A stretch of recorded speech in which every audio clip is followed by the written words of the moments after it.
বরানগর বিধানসভায় উপনির্বাচনে খবরের দিকে নজর রাখবো, কারণ সেখানে বিজেপি প্রার্থী করা হয়েছে সজল ঘোষ, কাউন্সিলর সজল ঘোষকে।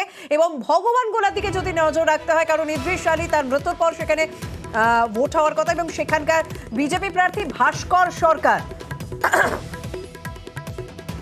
বরানগরে উপনির্বাচনে বিজেপি প্রার্থী সজল ঘোষ, কারণ তাপস রায় তিনি সেখানকার বিধায়ক ছিলেন, তবে তিনি তৃণমূল ছেড়ে বিজেপিতে যোগদান করেন। তারপর কলকাতা উত্তরের প্রার্থী হয়েছেন, বিজেপি প্রার্থী হয়েছেন লোকসভা ভোটের জন্য। অন্যদিকে সজল রায় তিনি বিজেপি প্রার্থী হলেন বরানগর বিধানসভা উপনির্বাচনের আসনে।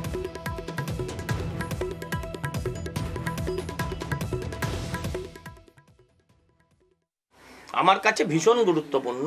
3টে সিট প্র্যাকটিক্যালি উত্তর কলকাতা জিতবো, দমদমও আমরা জিতবো, এবং পাশাপাশি আমরা বরানগরও জিতবো। বিধানসভা জেতা মানে কলকাতার আশেপাশে খাতা খোলা, এবং বিধানসভা জেতা মানে আগামী দিন বিধানসভায় বিরোধীরা যে শাসকের দিকে যাচ্ছে সেটা প্রমাণ হবে। আর বরানগর আমার কাছে নতুন করতে তো আমার পাড়া, আমার বোনের বাড়ি ওখানে।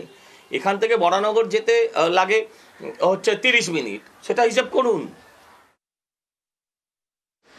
খুব ভালো প্রার্থী দিয়েছে কিন্তু ভারতীয় জনতা পার্টি, মানে আমার দল। সজল উপযুক্ত যোগ্য প্রার্থী, কাকা ডাকে পুত্র সম, এগুলো তো বটেই। এইটুকুনি বয়স থেকে ওকে জানিয়েছি। ওর বাবা আমার সতীর্থ, একসঙ্গে আমরা বহুদিন রাজনীতি করেছি।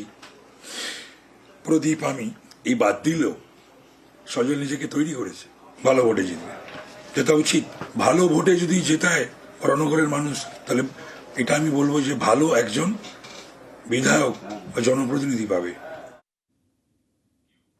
বরানগর বিধানসভা উপনির্বাচনে আমরা দেখলাম জেতার ব্যাপারে আশাবাদী, একেবারে আত্মবিশ্বাসী সজল ঘোষ। তাপস রায় তিনিও বলছেন, প্রাক্তন বিধায়ক যদিও তিনি তৃণমূলের টিকিটে জিতেছিলেন, তিনিও বলেন যোগ্য প্রার্থীকেই জায়গা দেওয়া হলো বরানগর বিধানসভায়। অন্যদিকে ভগবান গোলা, ইদ্রিস আলীর তার মৃত্যু হয়েছে, তার মৃত্যুতেই এই আসন খালি হয়, এবং এই উপনির্বাচন যে রয়েছে ভগবান গোলায়, সেখানে মণ্ডল সভাপতি, বিজেপির মণ্ডল সভাপতি ভাস্কর সরকারকে প্রার্থী করা হয়েছে। প্রত্যেকটা আমাদের যে কর্মী ভারতীয় জনতা পার্টির, তারা আজকে আনন্দ পেয়েছে যে এমন একটা মানুষকে প্রার্থী করেছে যারা প্রতিটা বছর সারা জীবন ভারতীয় জনতা পার্টির প্রতিটা কর্মসূচির সঙ্গে যুক্ত থাকে। তার জন্য আমরা খুশি। পশ্চিমবাংলায় যে দুর্নীতি, শিক্ষা ব্যবস্থা ভেঙে পড়েছে, আমাদের সংখ্যালঘু যারা ভাই আছে ভগবান গোলায়, তার অনেক শিক্ষিত সমাজ আছে, তাই ভারতীয় জনতা পার্টি আজকে আমাদের এখানে ভালো রেজাল্ট করবে।